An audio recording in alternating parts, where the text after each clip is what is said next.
لو جدك كان واحد من طلاب مدرسة الطب المصرية سنة 1919 كان أكيد هيعرفه، وبعدها بسنين كان هيقول مين يصدق يا جدعان ان احمد عبد الحي كيرة، احمد كيرة يا عم، الواد اللي مالوش فيها، الواد اللي بيحب الانجليز، الواد اللي ضربناه علقه عشان نزل في بدايه ثوره 19 وراح الجامعه في عز ما احنا كنا بنهتف الاستقلال التام او الموت الزؤام، اللي في عز ما احنا بنقول سعد سعد يحيى سعد وبنعمل اضراب الطلبه. كان الدكتور كيتنج مدير مدرسه الطب بيقول عنه انه ابن للامبراطوريه البريطانيه، لانه جه في وسط الاضراب وعايز يدخل عادي يتعلم فسمح له بالدخول. عرفته ولا لسه؟ احمد عبد الحي كيرة، احمد عبد الحي كيرة يا عم اللي مسكناه رنناه علقه موت لما عمل كده، وكنا بنصطاده بقى تريقه في الرايحه وفي الجايه عشان خاين بتاع الانجليز. افتكرته خلاص؟ هو الواد ده افتكرته.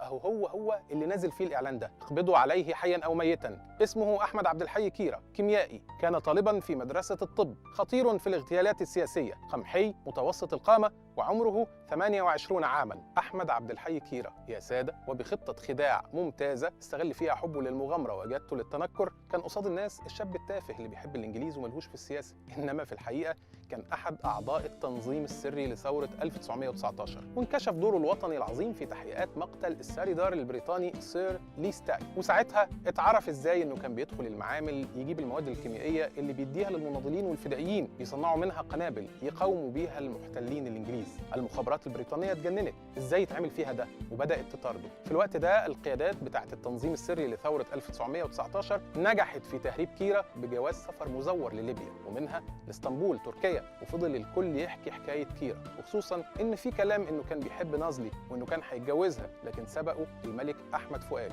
وبقت نازلي ملكه وكيرة مطارد في كل الدنيا. وفي سنه 1930 قابله الاديب يحيى حقي اللي كتب قنديل ام هاشم، وكان موظف وقتها في القنصليه المصريه في اسطنبول، وكتب عنه بعبع الانجليز الذي يبحثون عنه بعد ان فتلوا له حبل المشنقه، كنت لا القاه الا صدفه والح عليه ان ناكل معا، فيعتذر قائلا قريبا ان شاء الله. وقد رايت فيه المثل الفذ للرجل الشريد يمشي على عجل ويحذر كانه يحاول ان يفلت من جاسوس يتبعه، ويخلو كلامه من اي عاطفه، فلا تدري ان كان متعبا ام غير متعب، جيبه نظيف ام دافئ، معدته خاويه ام عامره.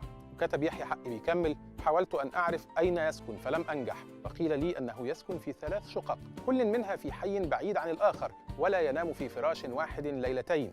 إنه يعلم أن المخابرات البريطانية لن تكف عن طلبه حتى لو فر إلى أقصى الأرض، إنها لن تنسى أبداً ثأرها البائت. وبعد توقيع معاهدة 36 سافر لتركيا 3 من عملاء الإنجليز في مصر، 3 من الألم السياسي، جريفز، ماركو، اسكندر برجوزافو، وبطريقة ما قدروا يستدرجوه واغتالوه اغتالوا احمد عبد الحي كيرة. مش بس كده، دول مثلوا بجثته وسابوه للغربان والبوم وهربوا على مصر. كتير ما يعرفوش كيرة وغيره من الابطال المنسيين، لكن واحنا باصين على مصر من البلكونه بنشوفهم، وانتوا كمان هتشوفوه وهتعرفوا عنه اكتر، لان روايه الكاتب احمد مراد 1919 واللي حكى فيها حكايه كيرة هتتعرض قريب جدا كفيلم بيقوم فيه بدور كيرة كريم عبد العزيز. الفاتحه لكيرة ولكل المصريين الجدعان اللي التاريخ ما بينساهمش ابدا ولا احنا ينفع ننساهم.